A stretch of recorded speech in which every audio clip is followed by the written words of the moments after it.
Kung babasahin natin yan, sa Kanya lamang matatagpuan ang kaligtasan. Sino yung salitang Kanya?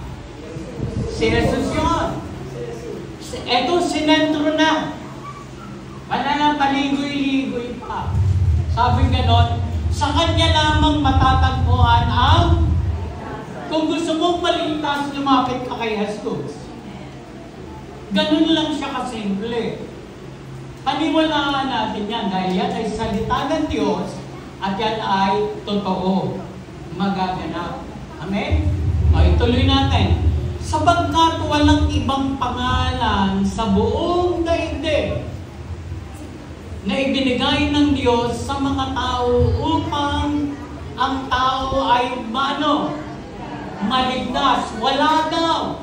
Sa buong mundong ito, hindi ang tatay mo ang kaligtasan, hindi si President Marcos ang kaligtasan natin, hindi si Vice President VP Sara ang kaligtasan natin. Walang tinutukoy kanino man sa mundong ito kung magbibigay ka ng isang pangalan, hindi pa rin sila ang kaligtasan.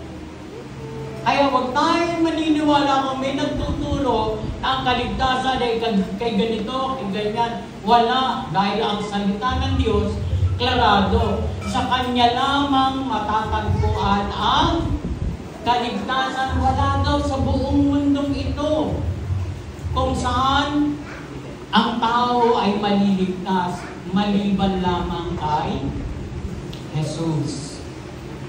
Amen? Larado tayo, todo na.